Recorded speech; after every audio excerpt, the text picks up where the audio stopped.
반갑습니다. 지금부터 엑셀 VBA 10번째 강좌를 진행하도록 하겠습니다. 오늘 진행할 내용은 엑셀 VBA 중요한 자료 구조 중에 하나인 딕셔너리에 대해서 함께 공부해보는 시간을 갖도록 하겠습니다. 오늘 강좌 진행을 위해서 학습용 CSV 데이터를 먼저 다운로드 하겠는데요. 역시 지난 시간과 마찬가지로 공공 데이터 포털에서 오늘 사용할 데이터는 도로교통공단의 그 사고 유형별 교통사고 통계 자료가 있습니다. 이 데이터는 그렇게 양이 크지 않고 자료 구조를 공부하기 위해서는 참조 라이브러리가 마이크로소프트 스크립팅 런타임이 되겠고요. 오늘 전체적인 그 강좌 시나리오는 이렇게 다운로드 받은 원시 데이터에서 두 개의 컬럼을 딕셔너리를 통해서 그 키 밸류 페어 데이터 쌍을 추출해서 딕셔너리는 그 키 값이 이제 고유해야 되는 특성이 있습니다. 그래서 그 고유한 키 값 구성을 위해서 동일한 항목의 그 합계를 자연스럽게 구해보고, 그리고 그렇게 만들어진 딕셔너리 데이터를 새로운 시트에 표현, 그러니까 바인딩하는 비교적 간단한 그런 그 내용이 되겠습니다. 그래서 오늘 강좌 내용은 진행은 비교적 좀 짧은 시간 내에 모두 소화할 수 있도록 이렇게 하겠습니다. 그럼 먼저 데이터를 다운로드 받아보겠는데요.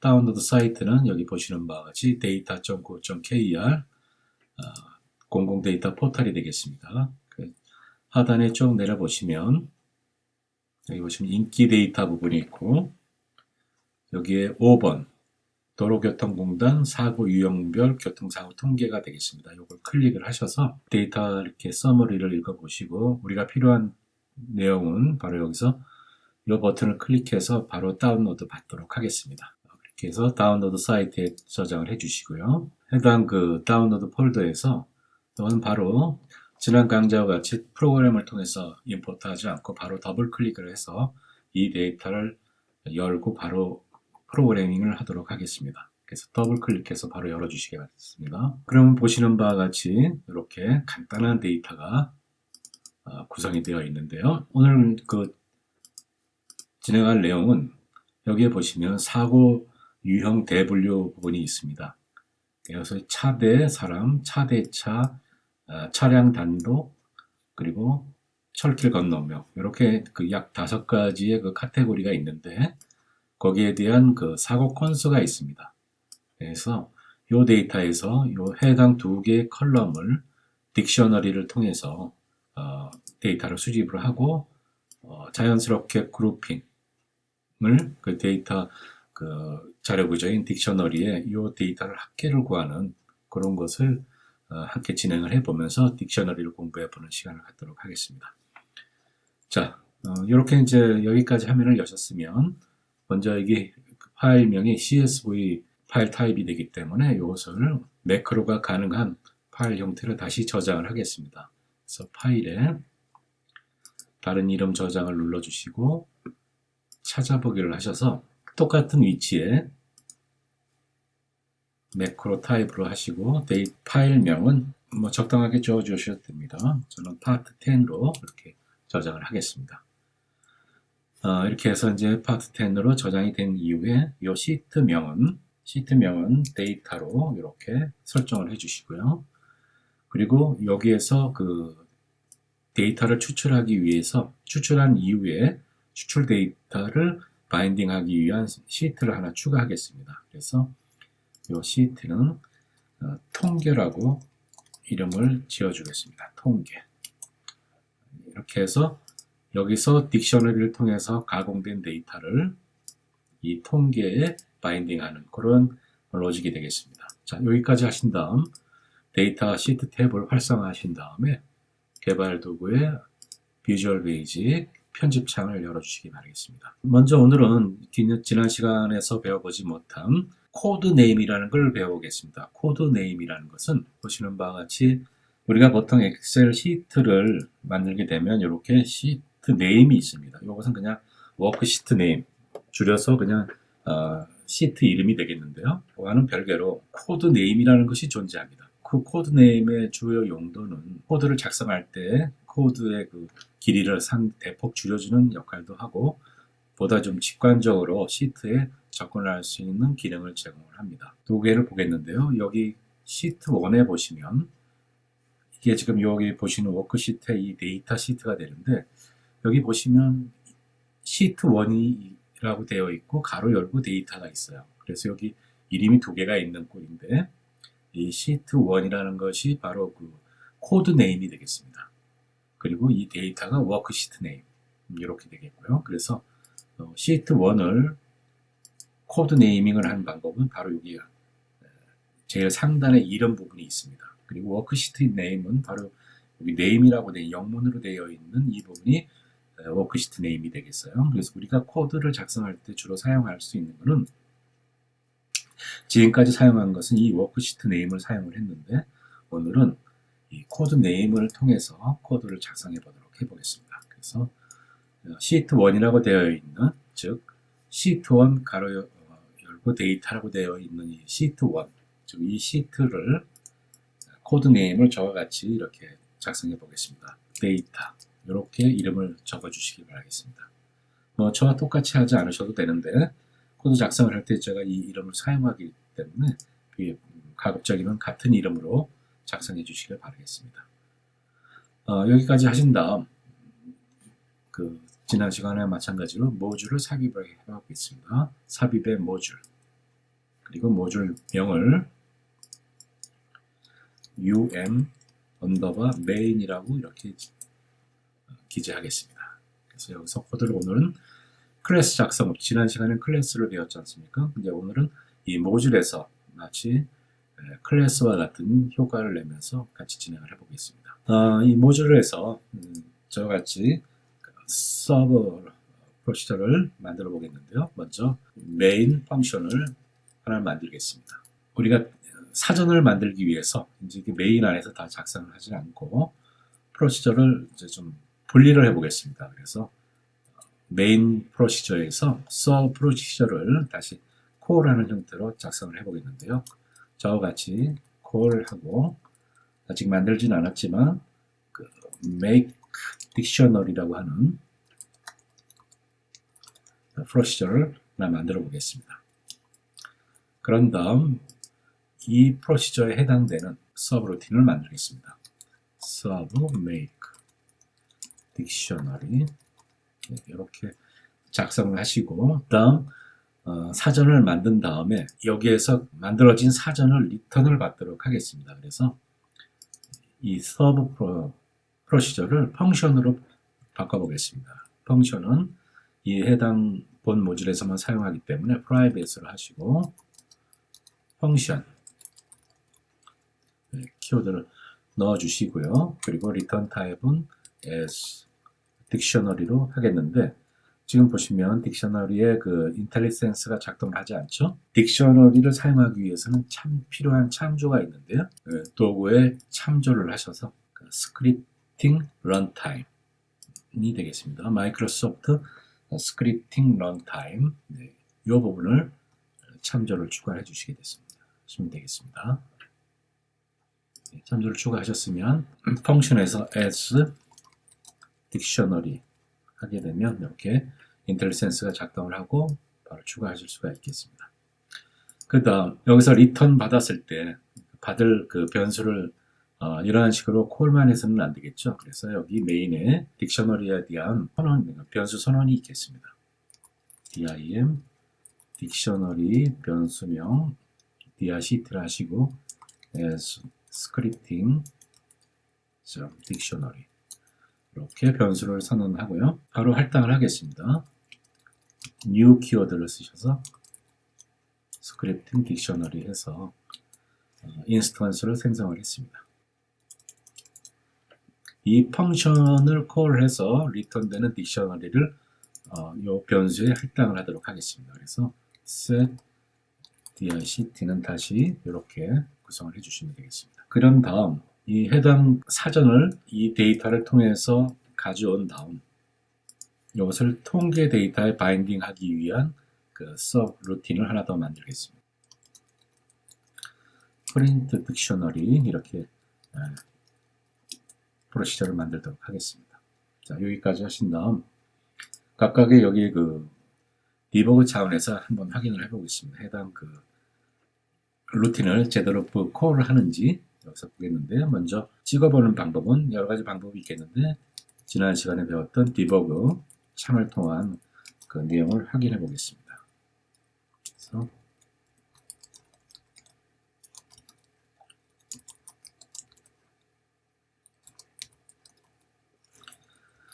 네, 이렇게 하고, 여기서 콜을 할 때 이 딕셔너리를 생성된 인스턴스를 전달하는 방식으로 하겠습니다. 그러면 여기서 파라미터를 통해서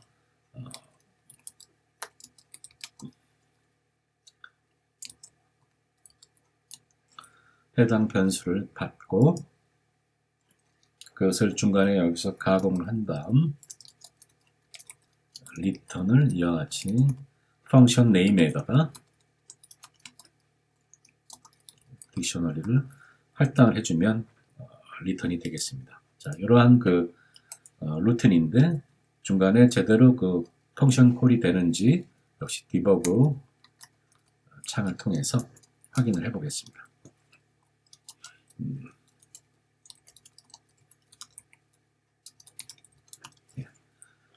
하고, 여기도 마찬가지로 같은 맥락으로 해당 그 가공된 데이터가 있는 딕셔너리를 파라미터로 넘겨주겠습니다. 하기 위해서 이번엔 그 서브 프로시저는 콜 키워드를 써서 프린트 하고 가공된 딕셔너리를 넘겨주도록 하겠습니다. 저는 여기까지 했을 때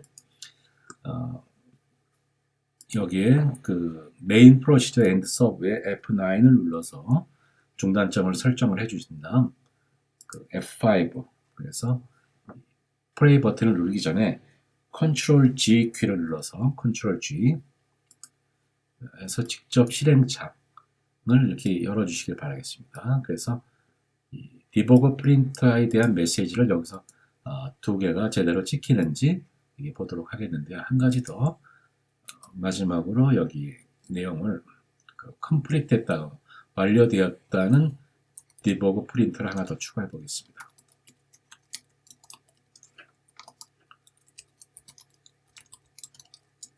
네, 여기까지 쭉 진행이 되는지 한번 보도록 하겠는데, 오늘은 한 가지만 더 배우겠습니다. 우리가 디버그를 할 때는 보통 네 가지 항목을 가지고 구성을 합니다.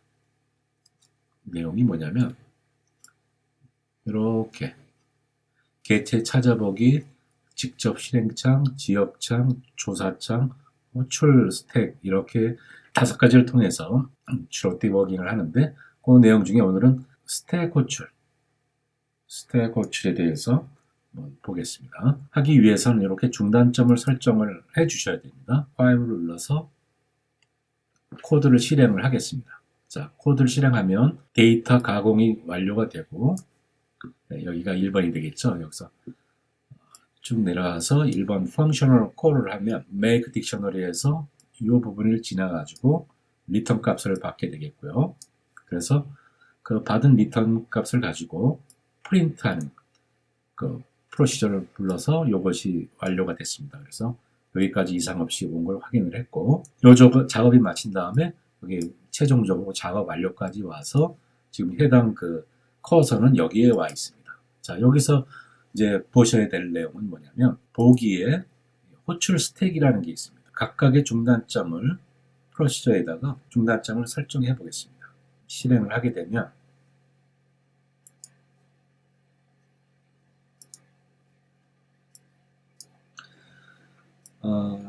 이제 스택이라는 그 호출 스택이라는 창을 보실 수가 있는데요. 보시면 여기가 메인입니다. 여기 메인을 더블 클릭해 보면 지금 이 펑션을 콜한 부분에 커서가 위치가 됩니다.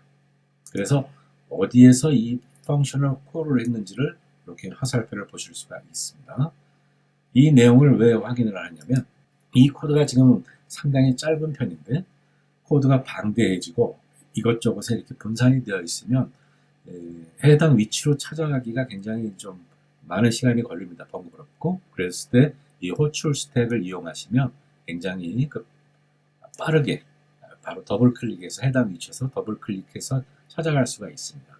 그래서 여기 호출 스택에 쌓이는 위치는 뭐냐면 이렇게 중단점을 설정을 했을 때 여기까지 왔을 때의 그 콜이라는 펑션이 이렇게 스택처럼 last in first out, 그러니까 마지막에 들어간 게 위로 올라가죠. 스택이라는 게. 그래서 차곡차곡 쌓이는 형태가 됩니다. 또 한번 진행을 해보면요. F8을 눌러보면 해당 위치에 들어왔습니다.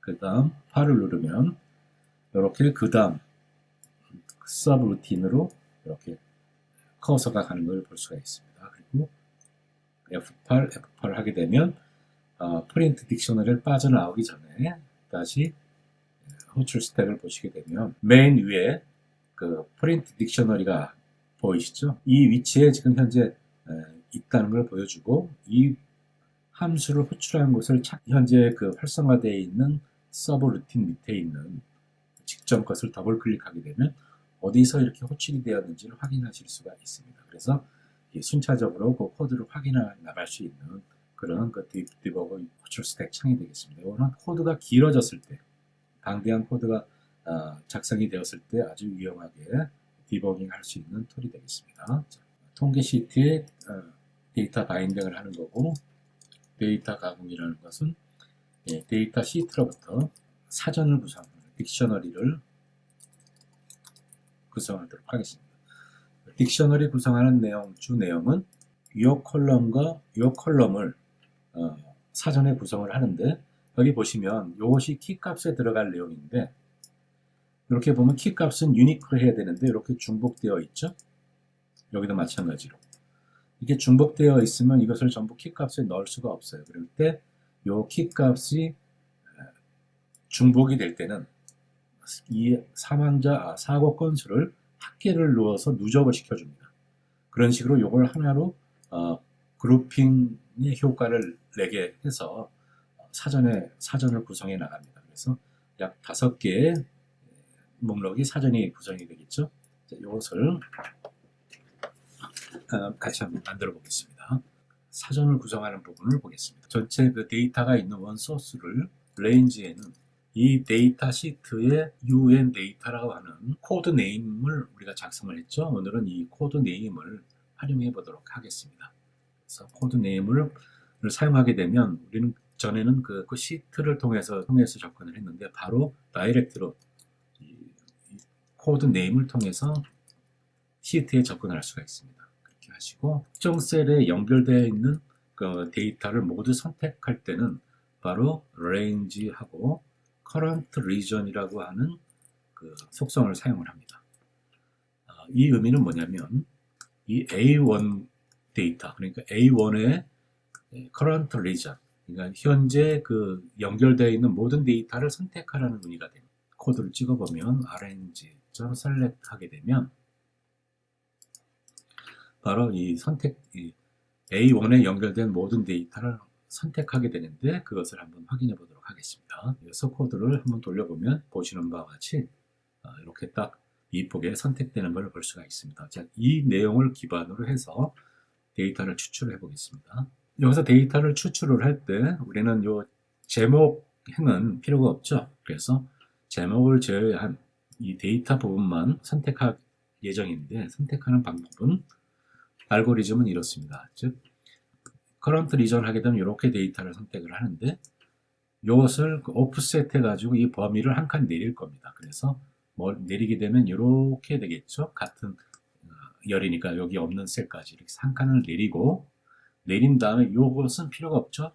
마지막에 여기 비어있는 행은 한 칸 줄여서 궁극적으로는 이렇게 선택하는 그런 것을 학습해 보도록 하겠습니다. 다시 이 range 변수에다가 range 변수에서 offset을 하겠습니다. offset을 하는데 컬럼을 해서 row offset, 컬럼 offset 이렇게 되어 있죠. 그래서 row offset을 한 칸 내리겠다. 컬럼은 0으로 하겠습니다. 그렇게 해서 이 상태까지 또 한번 돌려보겠습니다. 그러면 보시는 바와 같이 여기 선택된 게 한 칸 내려와서 여기까지 이렇게 선택이 된 걸 볼 수가 있습니다. 이제 마지막으로 이 행을 줄여보겠습니다. 다시 이 range 변수에다가 이 위에 있는 range 범위를 resize resize라고 하는 속성을 사용합니다. resize. row size는 행의 그 수에서 하나를 빼주면 되겠죠. 그래서 range rows count 마이너스 1 그리고 컬럼은 열은 변함이 없으니까 range columns count 완성이 됐습니다. 여기까지 또 한번 돌려보겠습니다. 보시는 바와 같이 제목을 제외한 내용만 본문만 선택이 된 걸 볼 수가 있습니다. 그래서 이렇게 쭉 지금 세 줄을 나눠서 가독성을 위해서 이렇게 작성을 했는데요.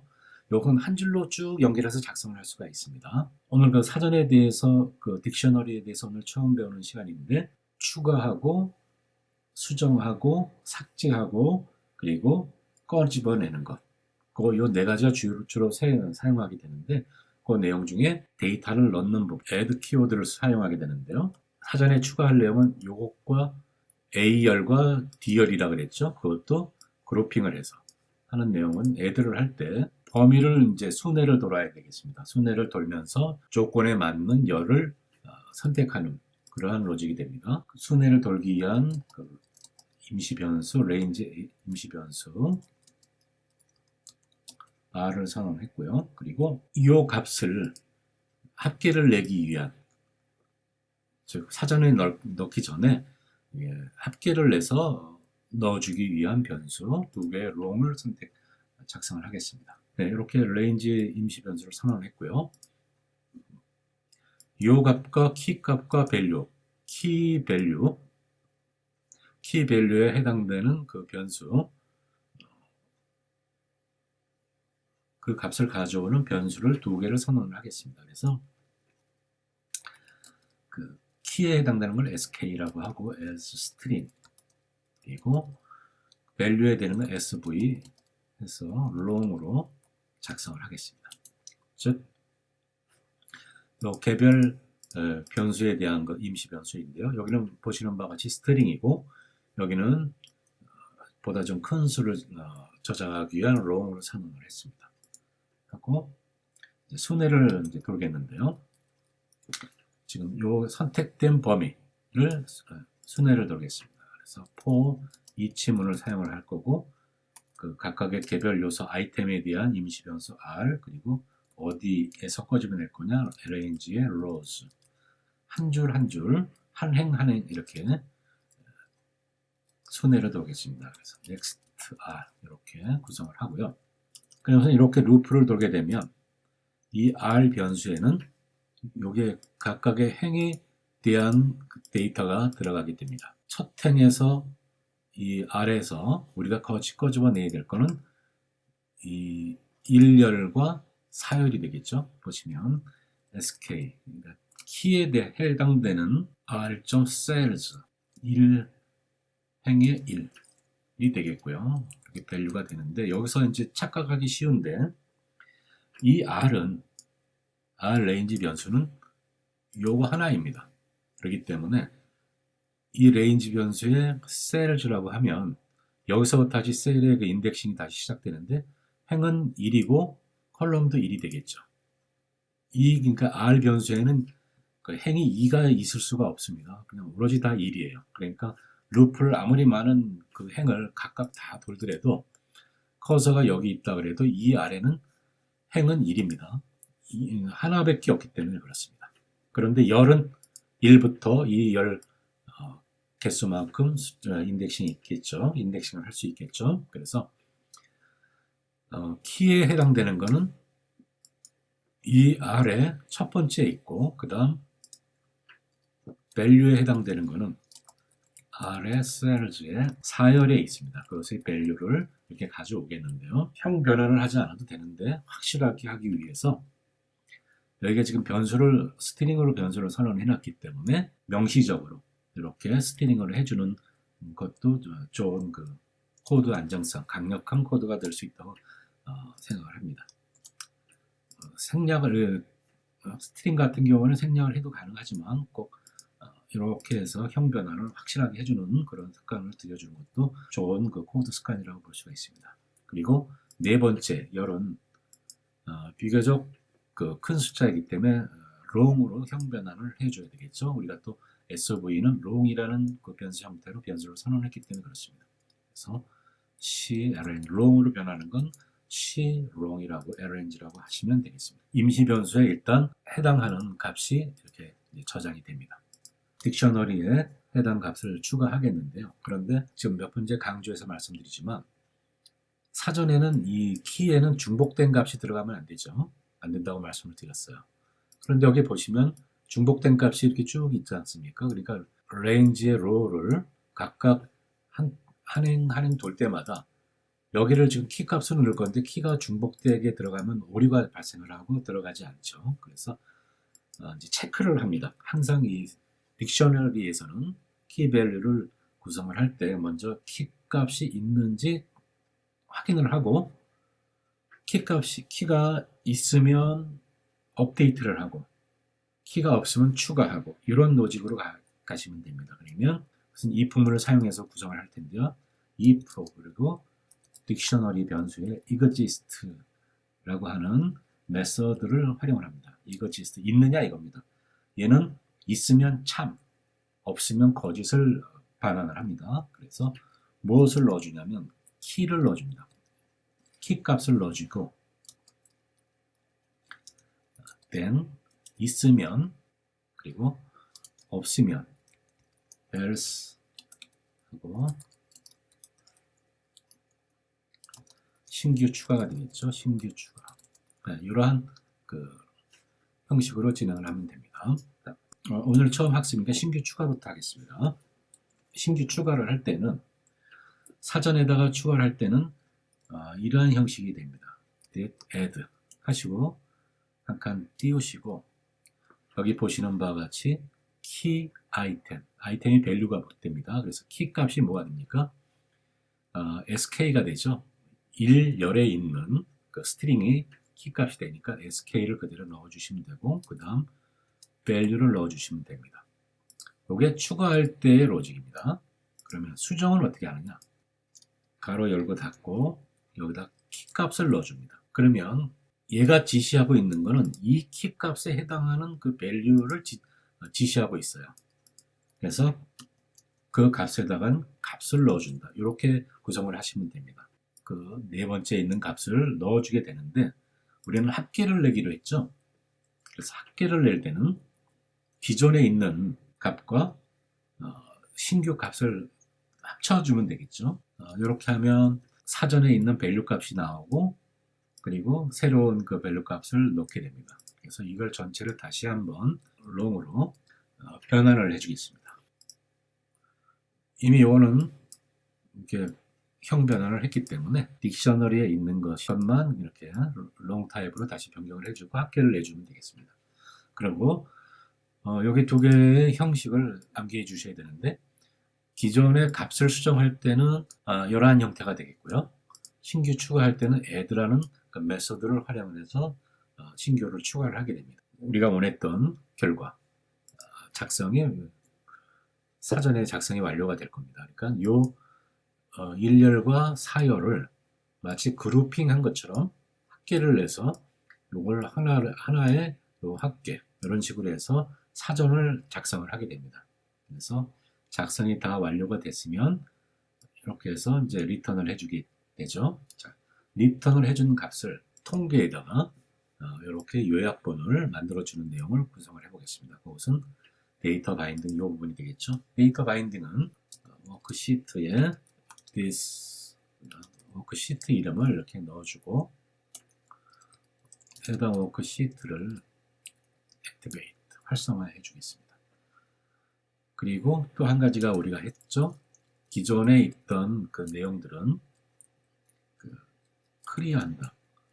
서식까지 포함해서 다 클리어한다 하는 여기까지가 되겠습니다.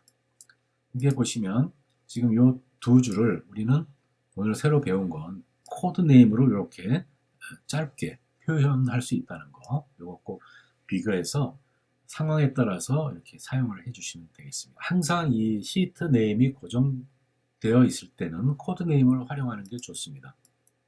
그런데 동적으로 이렇게 우리가 시트를 막 생성을 해줄 때에는 이러한 식으로 워크시트 이름을 활용해서 시트를 선택하는 것이 바람직하다고, 안전하고 바람직합니다.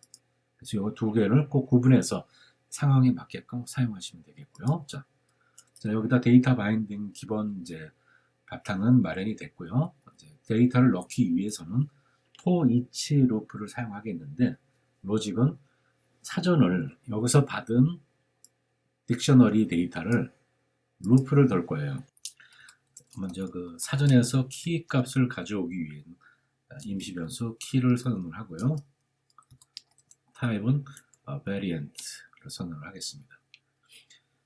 지금 이 딕셔너리가 어떠한 데이터 형식이 들어가 있는지 모르기 때문에 일단 꺼집어낸 다음에 런타임에서 그 데이터 형식을 정하기 위해서 variant를 선언을 합니다. 각각의 열에 대한 그 넘버링을 하기 위한 임시 변수 i는 long로 지정을 하고요. 그리고 합계를 내기 위해서 sum 임시 변수를 선언하겠습니다. 1열부터 진행을 할 예정이니까 1로 초기화를 했고요. 자, for each 루프를 통해서 임시 변수 키에다가 딕셔너리의 각각의 행값을 꺼집어내겠습니다. next key 이렇게 하게 되는데, 명시적으로 keys로 그러니까 사전에 있는 모든 키 목록 중에서 하나씩 for each 하겠다, 이런 의미가 되겠죠. 그리고 설정할 게 좀 있으니까 위 키워드에서 워크시트에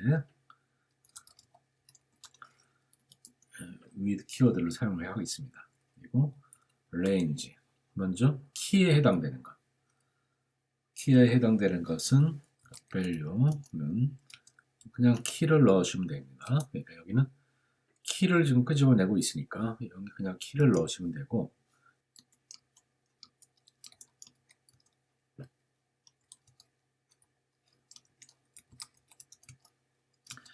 자, 키를 통해서 사전에서 값을 가져올 때는 위에서 배웠죠? 딕셔너리에 키를 아규먼트를 넣어주면 됩니다. 그러면 이 키에 해당되는 값을 가져옵니다.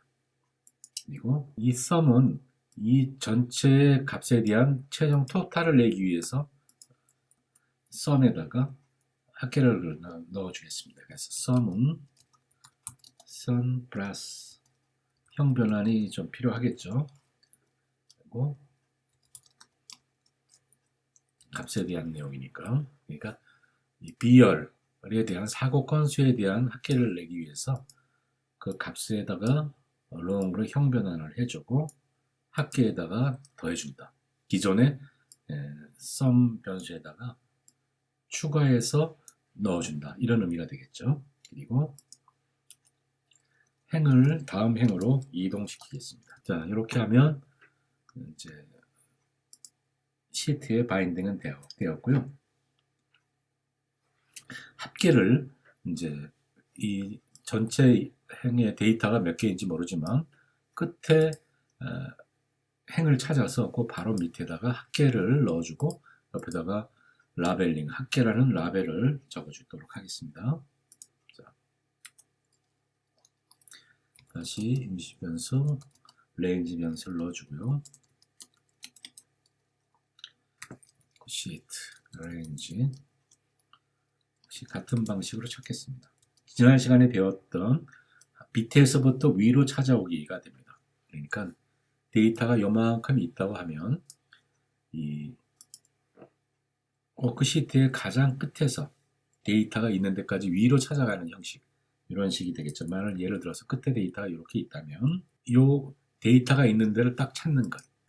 그래서 여기 A의 끝에 열을 찾아야 되겠죠. 그러기 위해서 워크시트에 rows count 이렇게 되면 가장 끝에 A열의 가장 끝 열이 됩니다. 거기서 and 끝에서 어디의 끝, 엑셀 업 이쪽 방향으로 끝 데이터가 있는데 끝까지 올라간 다음 마지막 데이터가 있는 데를 찾았으면 바로 그 밑에다가 값을 적을 예정이기 때문에 오프셋을 합니다. 오프셋.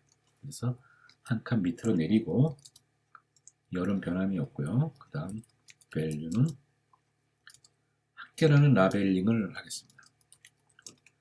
그리고 이런 식으로 합계 제목을 넣어주고요. 같은 맥락으로 B열에다가는 덧셈을 낸 이 값을 여기다 넣어주면 되겠죠. 썸을 넣어주면 되는데 이건 B열이 되겠습니다. 그리고 간단하게 그 보도는 넣어주도록 하겠습니다. 그래서 워크시트에 use range에 borders 그 라인 스타일은 엑셀 컨티뉴어스 연결된 선이죠. 이렇게 상수를 넣어줬습니다. 그러면 이제 코드를 한번 확인해 볼까요? 사전을 설정한 다음 기존 원 소스 데이터로부터 이 두 개의 열을 가지고 사전을 구성을 해서 구성된 사전을 통계 시트에 바인딩하기 위해서 프린팅 그리고 마무리가 되면 디버거 프린트인데 이번엔 메시지 박스로 띄워보겠습니다. 메시지 박스 버튼을 하나만 넣고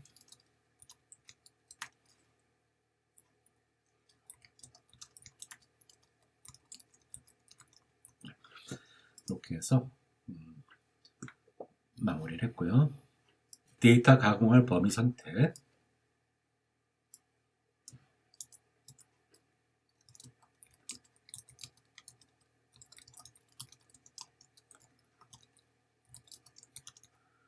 제목은 제에서 데이터가 있는 범위 선택을 했고요. 딕셔너리 데이터에다가 이러한 식으로 추가를 했습니다. 1번 열, 4번, 네 번째 열 이렇게 해서 키 밸류를 구성을 해서 사전에 있는지 먼저 체크를 하고 있으면 수정을 했고 없으면 신규 추가를 했습니다. 루프를 돌면서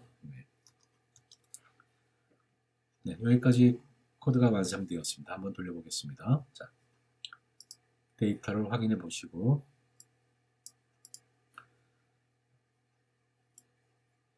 해서 사고 건수를 사고 유형별로 합계를 내는 그 사전 라이브러리가 되겠습니다. 자, 돌려보겠습니다. 보시는 바와 같이 작업이 완료되었습니다 하고 보시는 바와 같이 이제 통계를 냈죠. 차대 사람, 차대차, 차량 단독, 철길 건너며 합계 이렇게 넣어주었습니다. 자, 데이터를 이제 교차 검증을 하기 위해서 이 데이터를 가지고 합계를 내보겠습니다. 일단 합계를 내는 가장 좀 빠른 방법은 오토 필터를 한 다음 먼저 차대 사람만 확인을 해볼게요. 그러면 차대 사람만 나왔죠. 그래서 여기다가 한번 썸을 내보겠습니다. 여기까지 쭉 합계를 내서 엔터를 쳐보면 보시는 바와 같이 두 개가 정확하게 합계가 나와준 것을 볼 수가 있겠습니다. 그래서 오늘 그 강의 내용은 사전을 딕셔너리를 공부하는 학습 내용인데 그 딕셔너리를 보다 유용하게 사용할 수 있는 방법 중에 바로 이제 이러한 방법들을 많이 사용을 하게 되는데요. 물론 그룹화를 하는 방법은 지난 강좌에서 여러 번 진행을 했습니다. 하지만 이 사전을 통해서 이렇게 그룹 합계를 내는 그런 로직을 학기 구현을 해보았습니다. 오늘 강좌는 좀 짧게 구성을 했습니다. 지난 강좌까지는 전체적인 숲을 보는 과정 학습이었기 때문에 좀 강좌 시간이 비교적 길었는데 이제는 이제 숲 안으로 들어와서 개별 그 펑션, 함수, 여러 가지 라이브러리에 대해서 보다 세세하게 구체적으로 공부해 나가는 과정을 만들어 강좌를 구성해 나가도록 하겠습니다. 오늘도 함께 시청해 주셔서 감사드리고요. 다음에 보다 유익한 내용으로 또 찾아뵙도록 하겠습니다. 감사합니다.